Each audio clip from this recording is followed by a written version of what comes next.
So often in conversations about abortion, after we build common ground, we are trotting out the toddler. But what happens if the person you're talking to is okay killing the toddler too? That's what we're going to dive into, particularly as it pertains to questions about disabilities for the child. Stay tuned.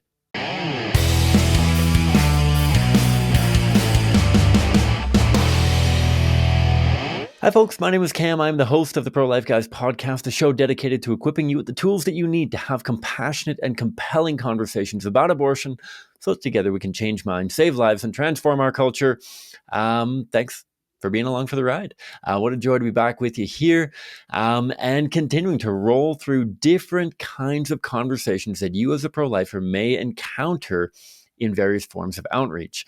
I know that the assisted suicide euthanasia discussion rages around the world. I know there's even many people who reject abortion in all circumstances, but might not reject assisted suicide, euthanasia in all circumstances, and vice versa. I know many people who are entirely against euthanasia, assisted suicide, but at times may support abortion for different reasons. And so this isn't a matter of trying to say that these two issues are identical, but rather, how should we, as people who oppose abortion, navigate conversations where somebody might bring forward the idea that, you know what, I think abortion should be allowed when a child is diagnosed with a very severe, maybe a terminal illness or disability. It would be more merciful, more appropriate to end their life earlier rather than prolonging their life and their suffering and their pain. And that's the conversation that we're going to dive into today. I am joined by my friend and colleague, Blaise Alleyne. You know him, you love him. He's been on the show a bunch of times already. He is my counterpart at CCBR in many ways. I often call myself the poor man's version of Blaise Alleyne because the guy is an absolute genius. Not only when it comes to pro-life apologetics, but also strategy and countless other things. He is a force to be reckoned with. I'm so glad that he is on our side and not on our opponent's side, as it were. And today we're going to be talking a little bit about his book as well that he co-authored with our colleague and mutual friend, Jonathan Van Maren, A Guide to Discussing Assisted Suicide, because there are a lot of parallel themes, as we're going to get into, that go between conversations about abortion and conversations about euthanasia and assisted suicide. For those who are a little bit unfamiliar with what I'm talking about, this has been put under the mantle, in Canada at least, as medical assistance in dying, a way of kind of making the terminology seem more acceptable and appropriate.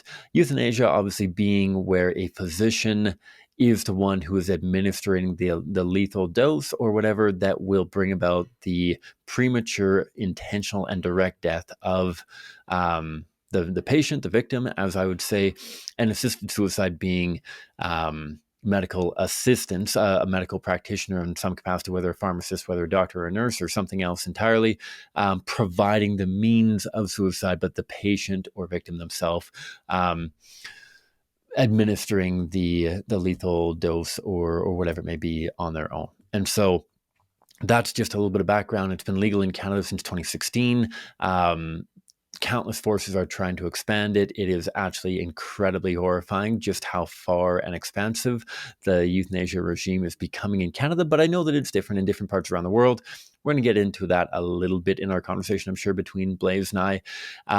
But for those of you who haven't tuned into any of the episodes with Blaise, we've had him on the show 3, 4, maybe 5 times already.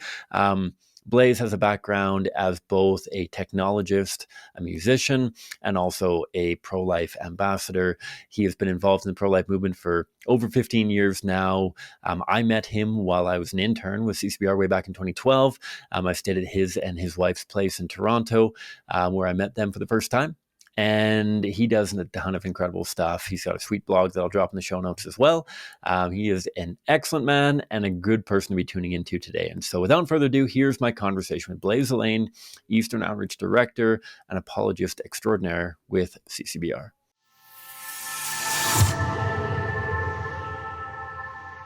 All right, Blaise Alleyne, thanks a ton for joining the show yet again. It is great to have you back on the show. How you doing, sir? Doing well. Great to be back. Good, good, good. I'm sure that it is difficult to carve out time for you at this time of year. We are leading into internship season and Toronto March for Life season. What does your calendar look like at this time? Do your wife and kids see you at all, or do you just like crush work constantly around the clock? It's a heavy few months coming up. I'm not sure when this will be when this will go live, but we're running a Halifax mini crash course in April, and we're joining our friends with Created Equal for some activism and on some American campuses, and we're preparing for the Toronto March for Life, and we're preparing for the biggest summer internship we've ever hosted in Toronto, and we're preparing for uh, an Eastern tour across 6 provinces on this side of the country, and then our usual Toronto crash course. So there is a lot going on over the next few months, and I am taking it one step at a time. Never a dull moment. I would make a joke about that's why you dye your hair, just to cover up all the gray hairs that would otherwise be showing, but I won't get into that.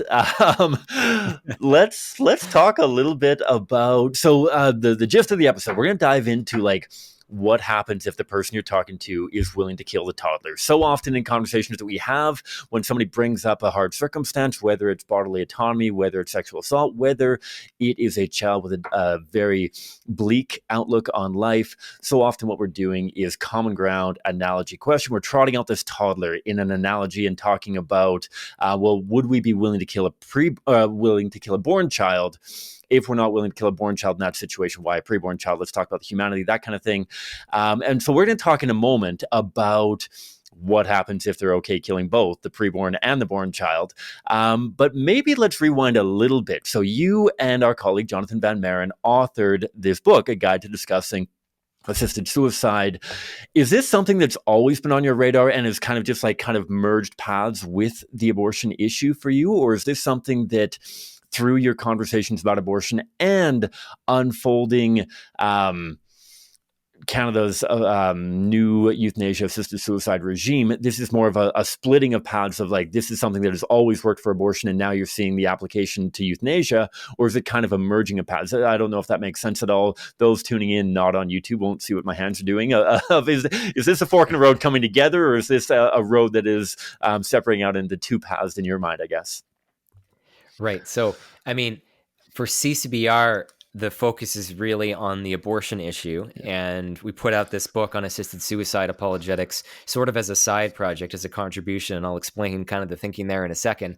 But for me, I've been volunteering in the pro-life movement for 18 years now.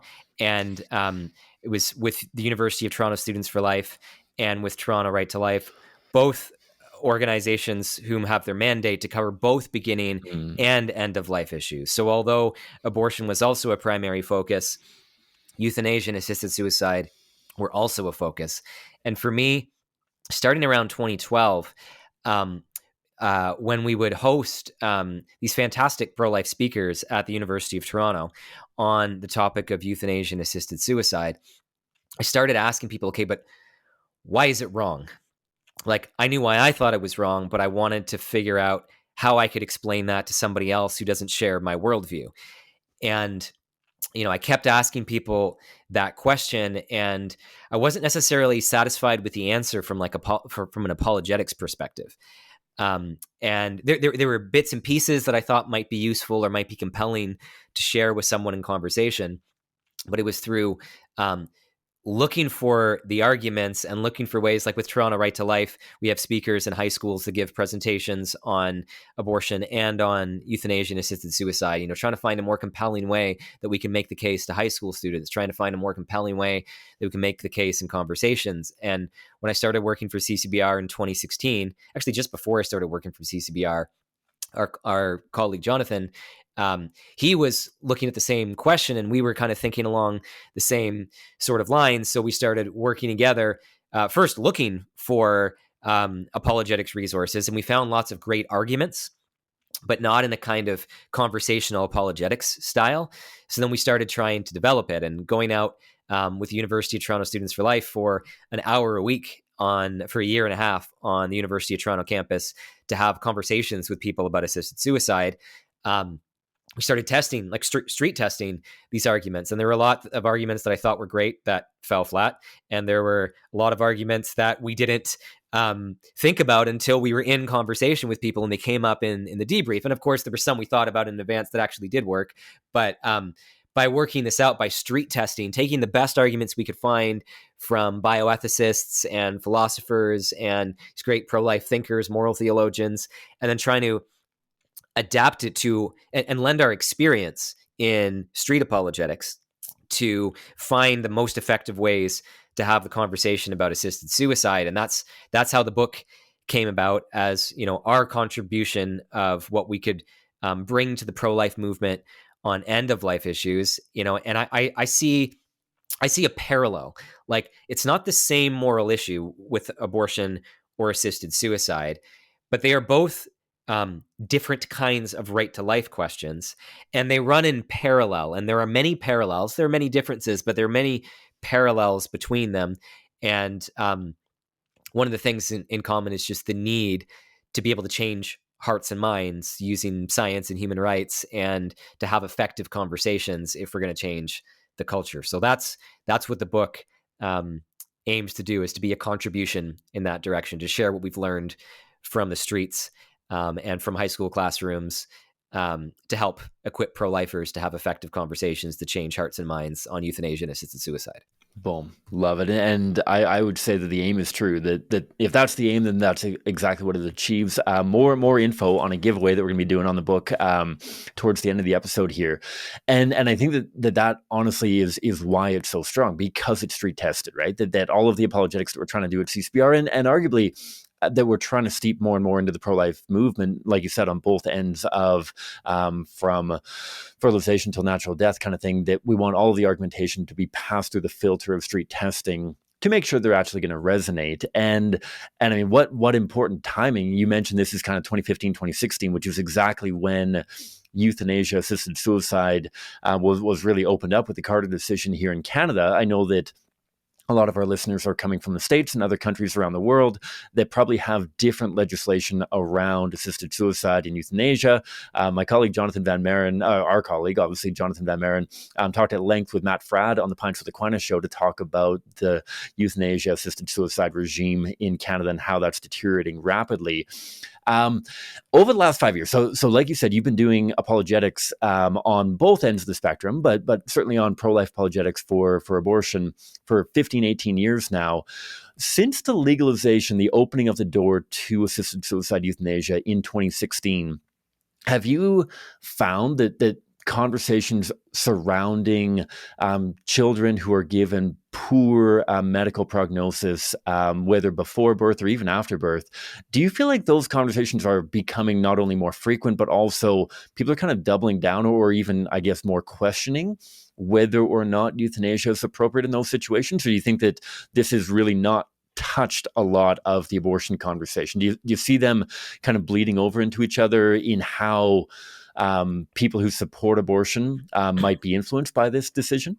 I do think that there is a connection and a bleed there. I haven't noticed a major difference with the legalization of assisted suicide in Canada. I've noticed a bit of a difference, but I think even before it was legalized, the average person on the street might have been open to it in certain cases of like a terminal illness or even disabilities, not kind of realizing their own ableism. And I think that openness was there before it was legalized as well. So you'd notice that that crossover perhaps in conversations at times. But I do think that the law has a role as teacher. And in Canada, where we've seen assisted suicide legalized, there is an extent in which it's starting to be more normalized, that it's not just a theoretical possibility of something that came up in bioethics class. And, in the abstract, I might agree with it. Like, people might have relatives who've died from suicide with assistance, that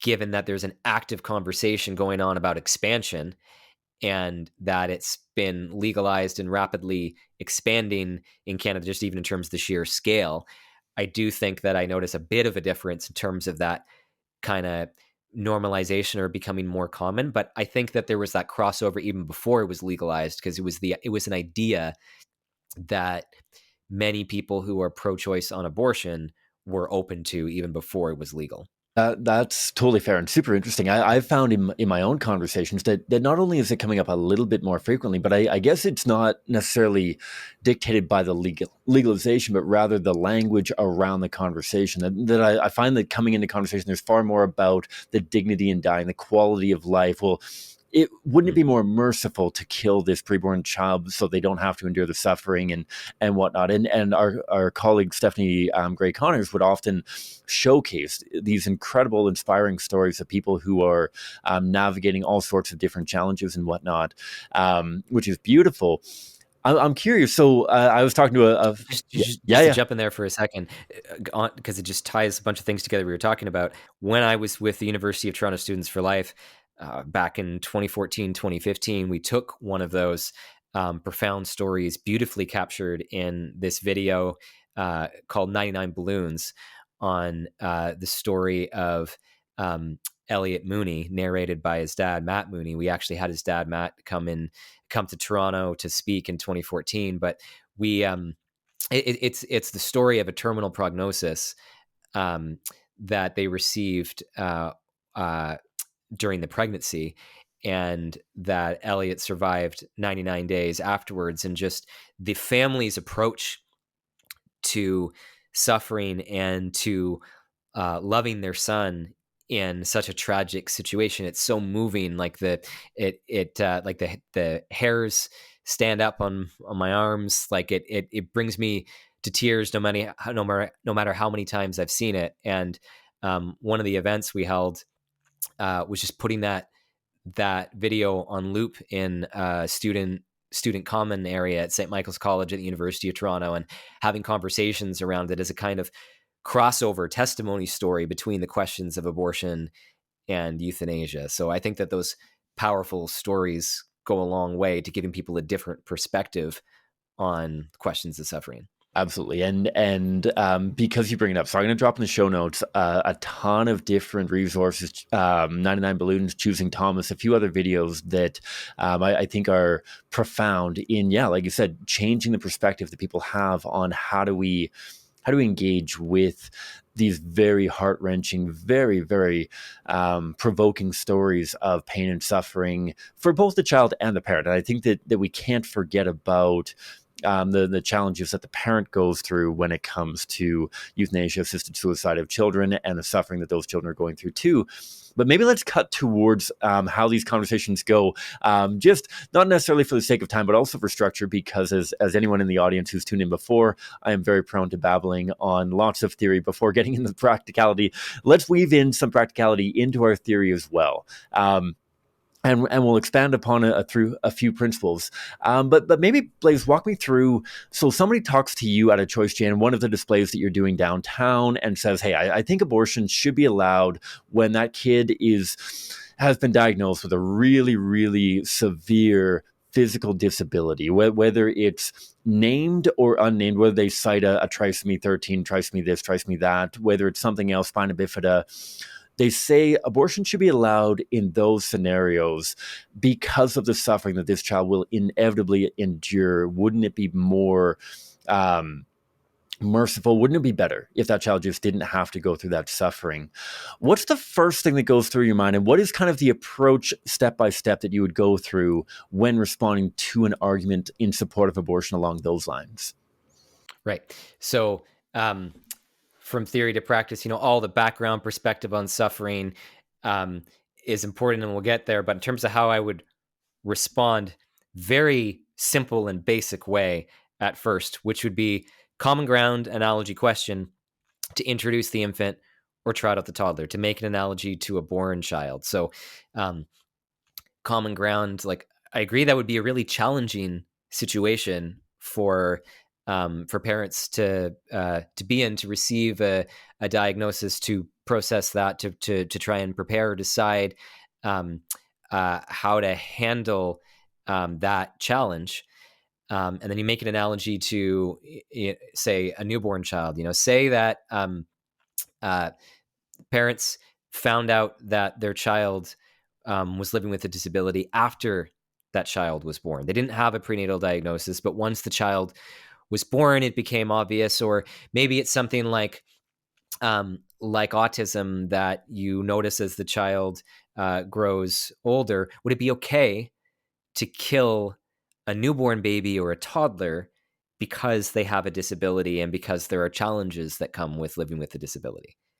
And most people will say, no, of course not. You can't kill the child after birth. And then we can make that point in a Socratic way that, okay, well, it's not okay to kill somebody because they have a disability. And the conversation moves forward as they say, well, it's different. There's something different about the fetus or the embryo. Like, they're not a human being yet. And then we can move on and talk about the child, talk about the science of when life begins to make a case for equal human rights for all human beings, no matter how old they are. The common ground analogy question to introduce the infant or trot at the toddler works with the vast majority of conversations to illustrate that principle. Absolutely. And definitely want to reiterate that is the roadmap that we want to walk through. And like you said, for the vast majority of people, they're still very inclined towards moving that direction of, yeah, I get that this is going to be hard and I wish that this wasn't a thing, but it is. Okay, you're right. Yeah, whether it's something like MS, whether it's Lou Gehrig's, whether it's autism or anything else that you're probably not going to know about until after the child is born, thankfully, there's still a majority of people in Canada that are going to respond with that kind of angle of, I guess you're right. I guess we can't fix that problem by killing that child. I've been noticing that while it is still a minority, it is a growing minority of people who are willing to say, you know what? I know what you're trying to say, but I think that the more merciful thing to do, the more appropriate thing to do for the sake of the child, for the sake of the parents, is to allow them to kill that born child too. And I know that when that first came up to me, I feel like I heard this for the first time in like 2012, 2013. My eyeballs just about popped out of my head of like, are you serious? You think that's okay? Thankfully for this person, by just like bouncing back to them what I had just heard, they were like, oh no, when you say it that way, it sounds terrible. I don't actually believe in that. I don't know if that's something that you do of like just repeating it back to them to make sure they actually mean it and not like, oh, this sounded great in my head, but when it's said out loud, that's a terrible idea. I'm not going to do that. I find that when I do that, again, a portion of people are going to kind of back down and be like, no, I didn't actually mean that we're going to kill the born child. Okay, thank you. Let's talk about the humanity of the born child, or preborn child now. Is that similar for you? And yeah, do you see that play out sometimes too? Yeah. I think that the bouncing it back is definitely the next step. The way you put it reminds me of a stand-up comedy routine I heard years back talking about advice between couples and reflective listening, and just like, so what I'm hearing you say is, and kind of repeat things back. But like when somebody says something that is so ableist, so discriminatory, so callous, so cold, it's probably not coming from that place. Like that's probably not their motivation and their intention, even though that's kind of the fact of what they've said. So to bounce it back to them so they can kind of hear and have a second chance at deciding whether or not that's actually their opinion can go a long way to softening people's stance. Like what they thought might have been a good idea for a second, upon 30 seconds more reflection, they might realize actually they don't really believe that. Exactly. And I think it's important, again, for us to remember that while Blaise, you and I and many in our audience, when we're approaching these conversations, when we're provoking conversations about abortion, that's what's going through our mind. We are thinking about this. We are in the zone. Most of the people that we're talking to are not thinking about abortion right before they talk to us. And so they're going to say things that popped into their head like 2 nanoseconds before it came out of their mouth. And they haven't been deliberating on the strongest or weakest arguments in support of abortion. So do keep that in mind, folks in the audience, that just because somebody says something, it doesn't actually often represent exactly what they believe. Sometimes it does, and we're going to get into that. But yeah, sometimes it's just like something that gets blurted out and then they end up backtracking. I think often of our colleague Justina, who often does that when it comes to people justifying sexual assault under the mantle of bodily autonomy. And she'll just say it back really loudly, especially when she's at a high school choice. She's like, so you actually think that sexual assault is appropriate? And she'll say it to be able to get them to back down because probably they didn't actually mean it. If there's any glimmer of them actually meaning it, then hopefully everybody else can peer pressure them into not actually meaning it. But I digress again, Blaise. I apologize. And so, again, a lot of people are going to back down. And for those who don't, again, I wouldn't necessarily say, I can't say that I've run into a ton of people who are doing it out of an attitude of extreme callousness towards preborn child. It's not that they want to kill more children, but rather how they're understanding suffering, how they're understanding parenting and quality of life through their own eyes, through the eyes of the people that they care about around them. Maybe speak for a moment, if you would, about kind of what goes through people's minds from your experience talking to so many people about suffering, about quality of life. What might they be thinking about when they're potentially doubling down on this idea that, you know what, maybe this is actually the most loving thing or caring thing to do, is to put them out of their misery? What might be motivating that kind of mentality? Yeah. So as you say, we're thinking about the abortion issue before we get into the conversation. We're listening to podcasts and preparing for these conversations, and trying to have as many as we can. The person we're talking to is not necessarily in that mindset. It's important to be conscious of our mindset and be conscious of their mindset. So I think that a mistake that pro-lifers can make when we've had some apologetics training, especially if we've got some kind of background in bioethics and philosophy, is to jump straight in the kind of intellectual or even just apologetics direction of being like, oh, this is like Peter Singer and this is his horrible view, and like I need to make these kinds of arguments or something, or to think about the argument that we've just heard, because it is such an extreme argument. But I think that when people say this, what I've come to firmly believe and try to teach other people is that we got to think about the person first, because if somebody can't tell the difference between right and wrong, it's probably because they've been wronged. And I think that when I hear extreme arguments, extreme positions, I've learned to not just see this extreme argument, but to start thinking in hard apologetics terms. Start thinking, okay, not just like what's wrong with you, but like, okay, what happened to you that might lead you to double down on such an extreme view of, killing a disabled toddler or something, right? Like maybe like it's probably because of some kind of suffering that the person has experienced or seen in their own life, for which they perhaps are rationalizing or think that this must be an answer, or maybe it's not. I mean, it could be about disability, it could be about difficult life circumstances, maybe it's about some totally different connection with abortion, and they just feel like they have to bite the bullet on this to justify abortion, and abortion has to be okay because of some other reason, right? So the argument may well not be at the forefront of their mind. And so I'm thinking hard apologetics terms. And the other thing I think is really important to keep front of our minds at this stage of a conversation is that the goal here is common ground. The reason why we trot out the toddler and introduce the infant is because that is the quickest way to common ground with almost everybody on the issue.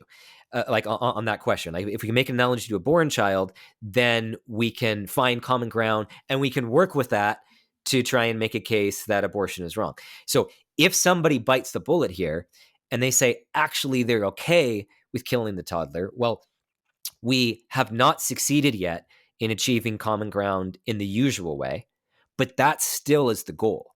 So in order to be able to have a productive conversation, if I can't find common ground the normal quick way that I do with most people, that is still my primary objective right now. I'm like, okay, I need to remember this hard apologetics layer. I'm not sure what's happened to this person to lead them to bite the bullet in such an extreme way. But for my next step, how can I find common ground? So maybe it's bouncing it back and they take it back and you actually get that common ground. But if not, it's like, okay, where do I go to next? It's in a search for common ground, because that's the basis through which we can have both the heart conversation and also talk through and dismantle the argument. I'm looking for common ground.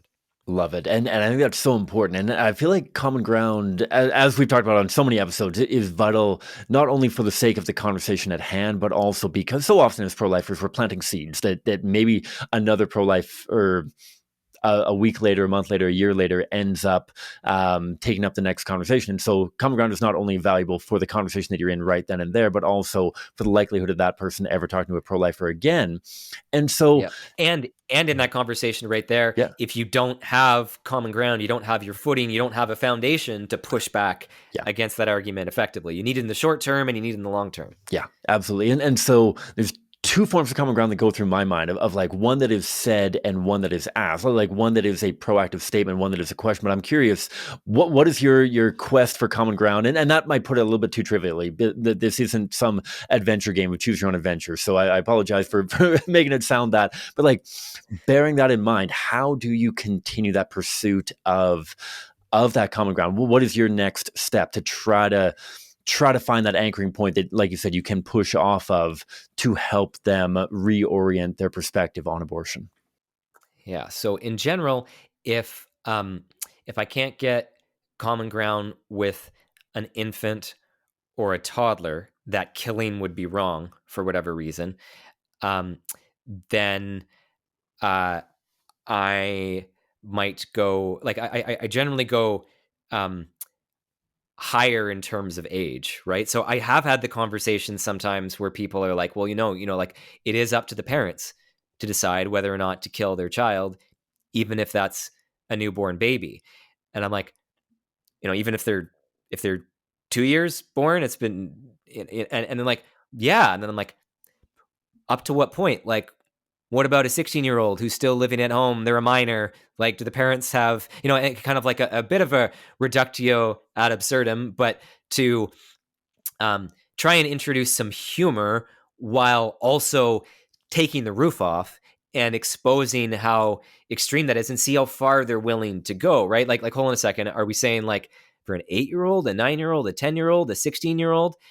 What about adults? What about like just adults here on the street? Can we just if it's a case of disability, can we kill somebody in their 30s because they're living with a disability? And I'm trying to figure out, like, I'm in search of that common ground. So I am going intellectually, like I'm going at the argument there, but I'm trying to figure out where the limit is. Like, where can we agree that killing is wrong? Maybe it's at an older age, and then there's something about development of a young child that we need to drill down into. Or maybe they say something about like, an older human being being capable of consent, and then, okay, well, can we kill somebody who's not capable of consent? Like I'm trying to figure out what's their rationale, where's the limit, and how, like, maybe I need to go a lot farther than I need to go with most people to find a case where we agree that killing is wrong. But that's what I'm looking for, because then if I can find in their words, in their view, when they think killing an innocent human being would be wrong, then I want to apply that principle back and use that foundation. If I like to jump further ahead and some subsequent steps, if people bite multiple bullets here, if I can't find common ground on why killing is wrong, then, if it's all just kind of relative, it depends, then I'm looking for, okay, can I get some common ground on some sort of objective morality, like sexual assault or torturing or abusing a child, and sensitively bringing up other horrific things that hopefully I can get someone to agree are morally wrong. Why? Because they harm somebody else, and then I can bring that back to killing. So I've got to go even further if I can't get the common ground on killing. But I'm looking for something we can agree is morally wrong. And if it's total moral relativism all the way down, then I'm really like straight into heart questions, and just if someone can't tell the difference between right and wrong, how have they been wronged? I'm trying to get at why, like where they're coming from to not be able to condemn any kind of killing of an innocent human being or any kind of objective morality. But I'm going in search for common ground that's something we can agree on is morally wrong, so that we can work our way back from that agreement through our disagreement. Love it. And I think that makes a ton of sense of trying to test a limit on where people are at on, is there a line? And like you said, if there is no line, we're going to dedicate we've done a couple episodes already on moral relativism and how to really dive into that heart component of, maybe this is motivated by them not seeing any value in themselves. And if the person closest to home has no value, then how could anyone else? We've got other episodes on that. So I won't dive too far in there, because I'm sure that we could talk all afternoon on that too. Obviously, we're trying to find that kind of pushing point of the limit that they're going to go to. When you find that limit, do you... So when we introduce the infant or trot on the toddler, it's just a matter of, okay, if we're not going to kill that born child, why that preborn child? Do you immediately link it back to preborn children, or are you going to try to trace, if they say, okay, well, no, not a 16-year-old, do you say, okay, well, if not a 16-year-old, why a preborn child? Or do you say, if not a 16-year-old, then why that 8-year-old that you just said that you were okay with them killing? Just out of curiosity, how far back do you trace it as soon as you find that limit that they've kind of baked into their idea? Yeah, I think it depends on how far I have to go, Okay. right? Like if we've had to go like several blocks down the street Yeah. versus to the next city over, Yeah. it might be a bit of a journey back, or it might be an immediate connection back. But it's, how many steps away do we need to go to find that common ground? And I don't want to, I don't want to rush it. I don't want to be like, so you do think there's objective morality and therefore abortion is wrong, right? Like, hold on a second. We're gonna have to connect a few dots to get back from this, right, from like all the way over here that we had to journey to find a limit, versus if somebody has a limit for a 6-year-old that they don't have for a 2-year-old. Okay, well, I'm interested in that step. What's the difference between the 2-year-old and the 6-year-old? And I want to drill down and understand their thinking there, so that I can save the toddlers and newborn children, and then work back to preborn children. So that's like not as many steps down, but it depends on how many steps they go, would be how many steps I'm going to take to get back. Makes a ton of sense. And one other, at the risk of doing another rabbit hole here, oh my goodness, I'm going to blank on this movie. And so, Maddie, I'm sorry, you might have to cut this if I can't think of the movie or the book. Never Let Me Go. The movie and the book, a little bit ago. Have you ever read the book or seen the movie Never Let Me Go? It's basically, spoiler alert, for anyone who is reading it right now, it's about organ donors and about cloning children to be organ donors for others. And I wonder about if you've thought of comboing the disability component, your search for common ground anywhere and objective morality. Sometimes I've found success saying, okay, and so you're willing to allow the parents to kill that 2-year-old child, that 6-year-old child, whatever we've agreed on. Would we allow them to, whether it's torture them for their own sadistic pleasure, or contribute towards the medical society? Like, do you think that we could prolong their life so that we could harvest their organs and make their life? I mean, they're suffering anyways. Do you think that we should be able to make their lives even more miserable for the sake of benefiting other people? Do you think there's any merit in kind of trying to combo stuff like that, or does that get too convoluted, too complicated, and let's just keep things as narrow and simple with moving pieces as possible? I've never tried that kind of combo. My instinct is simple, but there can be times where awakening the moral imagination in different ways can work. And what that example makes me think of is just, if I can't find common ground why killing is wrong, and we have to go to the next step of like trying to find common ground that it's morally wrong to harm somebody else in some kind of awful way. Like if we can agree that child abuse is wrong, um, you know, isn't it also child abuse to kill a child? Isn't that, it takes away all of their future and everything they have? Like that is also harming and abusing them. So to be able to, if you have to take a step away from killing for a second, the notion of harming, or like, the thing is, I think that people sometimes, when the folks who will bite the bullet on this stuff, they will think that suffering is worse than death, that it'd be merciful to kill someone, that it would be worse to abuse them and make them, live in this context and stuff. And I think that there are two ways in which I try to unpack that. And I don't have like a go-to kind of more complex analogy, but sometimes things will come up on the fly as we're trying to talk through it. But it's talking through why it's wrong to harm or abuse someone, and to try and connect the dots that killing is that kind of thing. But also, when it comes to the notion that some people should be better off dead, that it would actually be better for them. One analogy that I have often made is to, whether it's around people living with disabilities, or whether it's around, a question of poverty or homelessness and things like that, is to jump straight to adults who can make decisions for themselves. And I'll say, let's set aside let's look at adults who could make the tragic decision to commit suicide.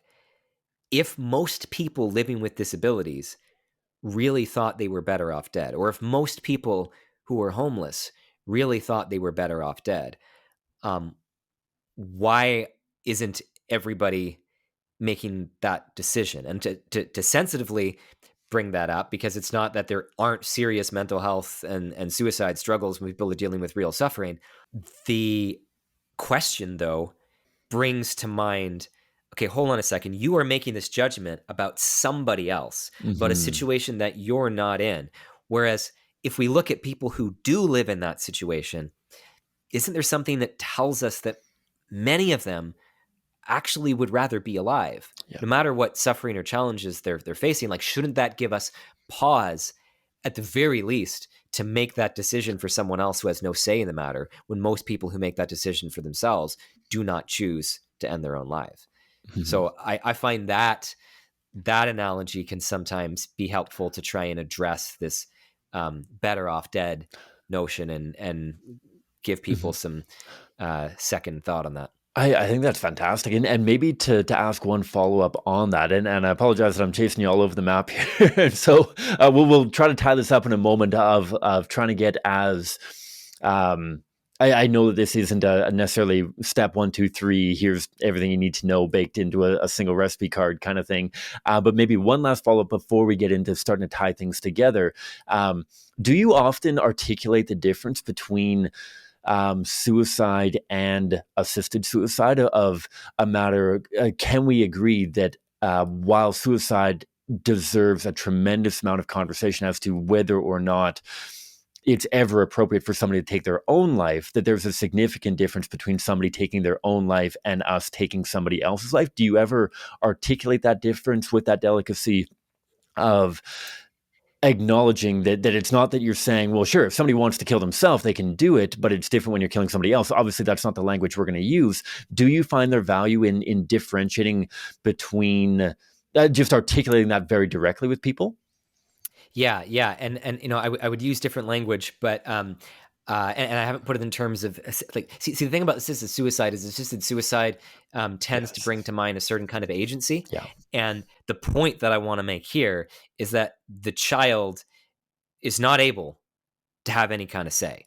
They're not able to make that decision. So I might say, like, look, if an adult living with a disability is suicidal, I think there's really like there's a lot that we need to do in terms of suicide prevention and better support with people with disabilities.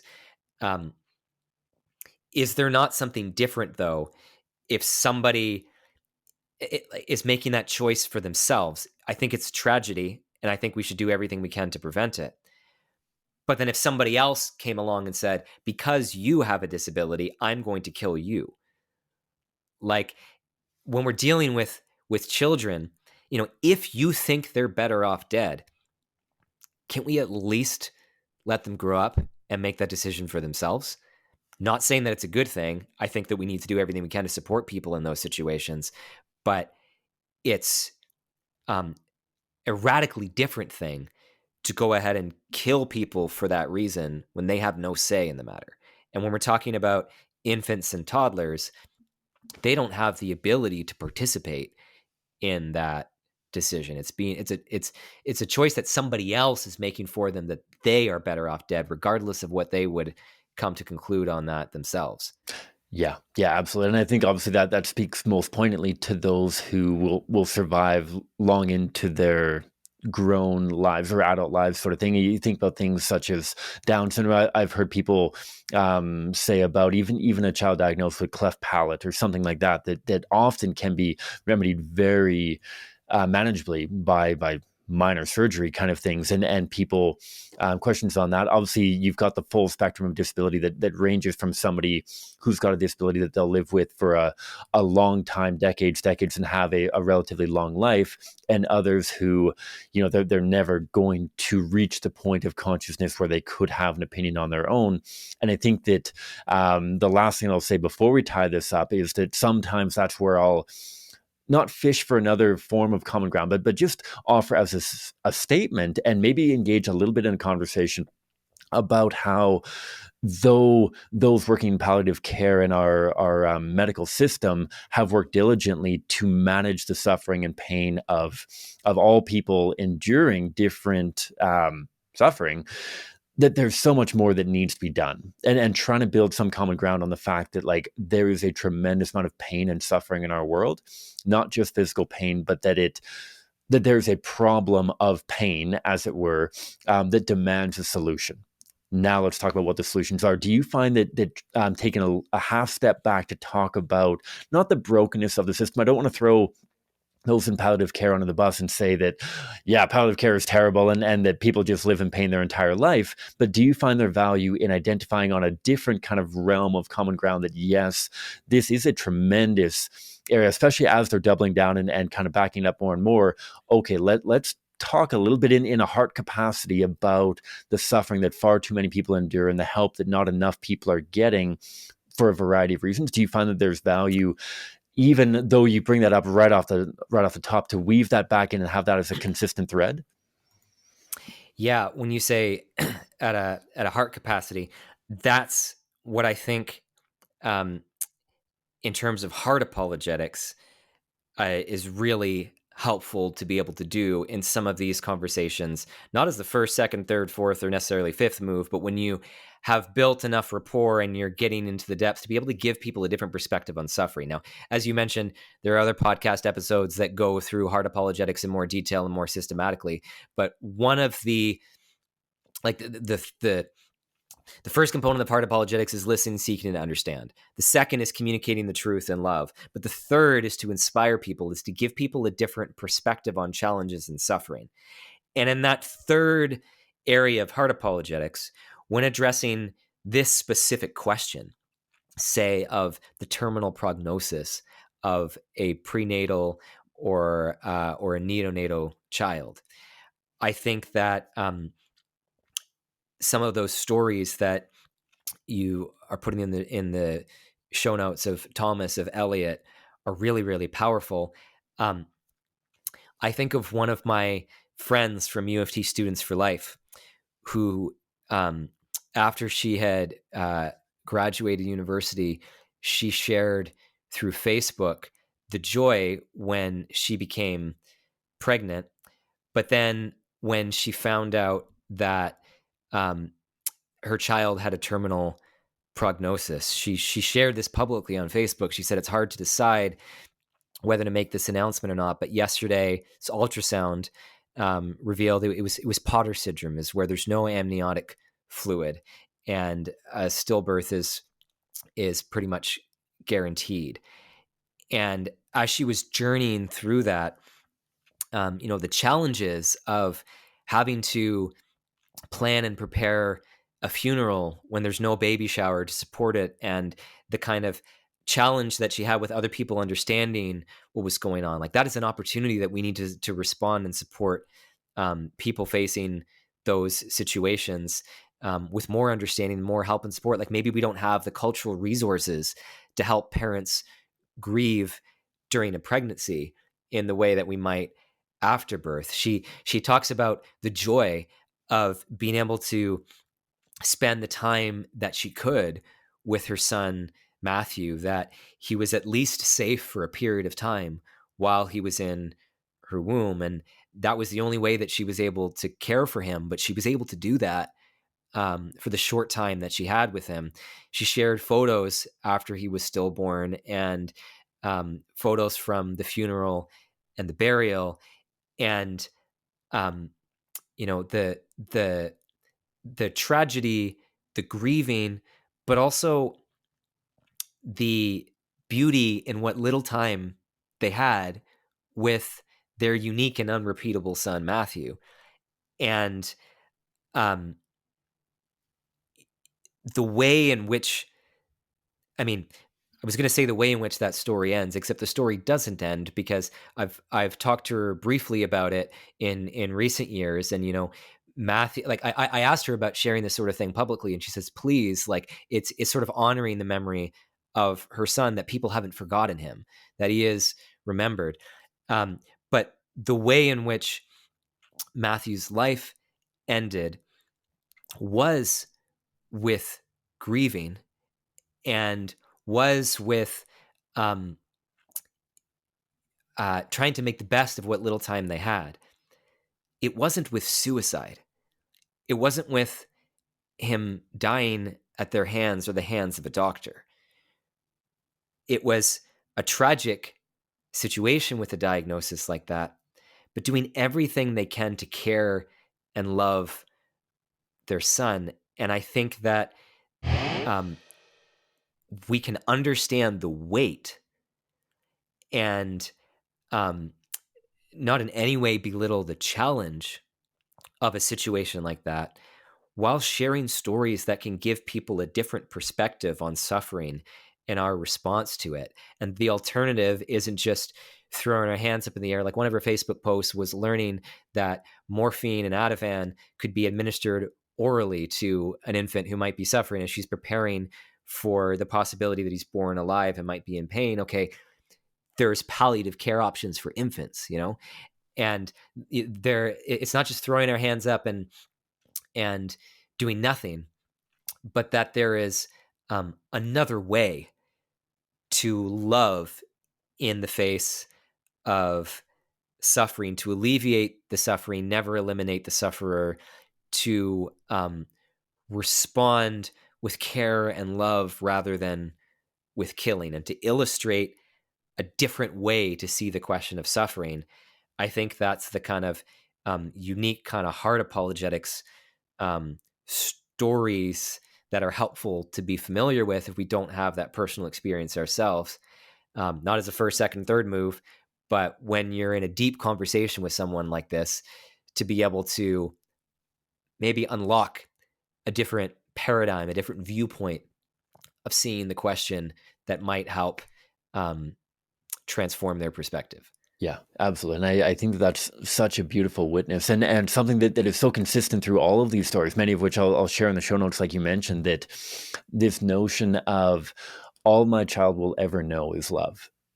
All they will know is the sacrifice that we have done to try to mitigate their suffering, to manage their pain. All they will know is love. And I think that regardless of somebody's faith background, this notion of, oh, well, the person I'm talking to is an atheist, and the idea of my child somehow knowing that I've loved them, like they have no brain, they can't understand love. I think that even at a simpler level for that person, even for the psychology of the parents and people involved in that decision, to be able to go through their life knowing that they sacrificed everything, they loved as deeply as they possibly could, that is going to be a much different wound to grieve than knowing that, to put it plainly, unfortunately, that parent may have given up on their child before they otherwise could have or would have, sort of thing. That for those listening, if this is something that hits close to home, then there's no condemnation, there's no judgment on trying to make medical decisions for your child. I'm not here to say whether or not somebody has hastened the death of their child or not knowing the particulars of anybody's situation, not to mention all of the emotional anguish that goes into those decisions. But I think that preparing people before they get to that point is so vital in the conversations that we're having, Blaise, you and I, and so many others on street corners and on doorsteps, so that they're equipped with these tools to know when they may hear that tragic news from a doctor that, you know what, I am going to, with the support of my community, with the support of the pro-life movement, navigate this and pour all of my love and all of my heart into this child for however long I may have with them, whether that's years and years, whether that's only mere moments, kind of thing. I think that that's such a consistent theme that we have through all of these resources and the stories that you've shared as well. So I thank you for sharing all of those experiences from your own conversations, from friends of yours that you've got. I know that we've talked through a lot of different things in this episode, and so I'm going to try to summarize some of this, and then you can correct me if I missed anything or if I'm summarizing it. We talked a lot about how we want to start the conversation with common ground, analogies, and questions, trying to pivot towards the humanity of the preborn. And we're going to offer initially an analogy that simply demonstrates, would we make that decision for an infant or for a toddler whose diagnosis we didn't know until the child was born? If they kind of double down on that, we might repeat it back to them, but then we might go a little bit deeper into trying to understand what's motivating that, and maybe trying to find a limit of, okay, if they're okay, comfortable with an infant, would that extend to a toddler? Would that extend to an adolescent or a teenager? Yeah, some moral common ground. Yeah, moral common ground in this area, and really trying to seek to understand where they're coming from before we're going to launch into an all-out academic attack of a perceived worldview. They're trying to understand where they're coming from. And then as that conversation deepens more and more, and as we realize what might be motivating their worldview, being able to dive into more of those hard apologetic style conversations of seeking to understand, loving them genuinely, and sharing the truth in that love, and inspiring by providing a different perspective and sharing some of these beautiful stories to help them understand that while living the truth is going to be difficult, truth is possible, and it is possible to respond to these problems, these challenges, in a loving, life-affirming way, rather than what our culture all too often offers of not a quick release per se. Now, again, I don't want to undermine the strain and anguish that may go into these decisions, but rather a decision that's inappropriate nonetheless, regardless of what may be motivating somebody towards the decision to hasten the death of their child. Is that a bit of a fair characterization, that progression through the common ground analogy question, and then diving deeper into seeking to understand, sharing the truth in love, and offering a different, inspiring perspective?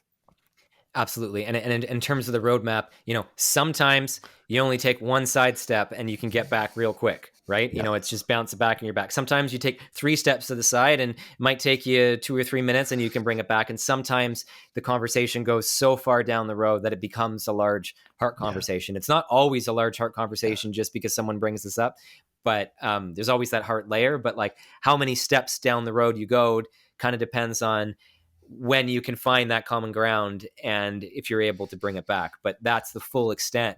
I think that some of these conversations can go all the way down to those deep questions about suffering and love and what our perspective is on it, to some quick common ground analogy question, bounce back and get back to a normal conversation anywhere in that spectrum.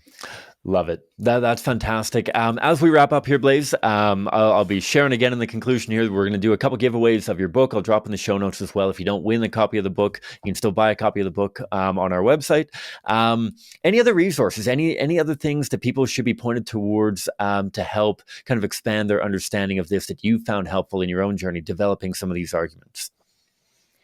I'll throw one little footnote out there just to another video that could be included, and that's one of Brandon Bosma's talks. There's a few that are available online, but just because sometimes when there are supposedly terminal diagnoses, they're not actually terminal. So Brandon, I was at a Canadian Physicians for Life conference in Calgary a few years back, and he got up there and he spoke. He had mosaic trisomy 18. Trisomy 18 is exactly what Elliot Mooney had, but he had mosaic trisomy 18. And he was standing there giving this talk to a room full of doctors and med school students, and one of the med school students got up and said, I learned in class like a week or two ago that trisomy 18 is fatal and nobody survives more than a few days after birth, and here you are standing and talking to me. And just as another resource, another story, because some of these diagnoses have 100% fatality rates, and they are terminal with the state of modern medicine right now.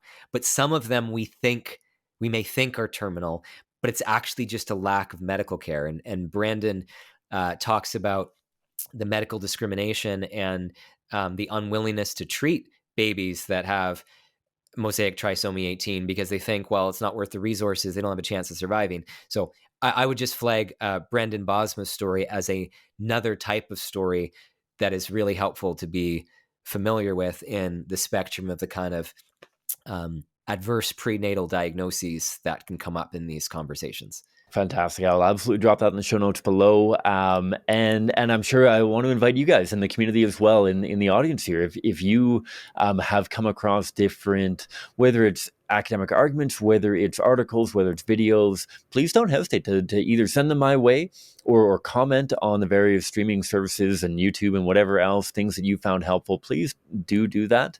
And with all that said, Blaise, thank you a ton for carving out this time to chat with me on the Pro Life Guys podcast.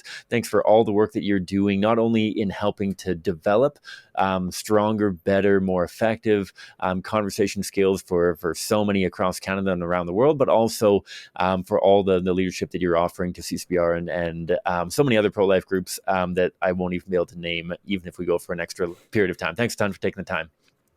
Thanks for having me, Cam. All right, folks, that's my conversation with Blaise Alleyne.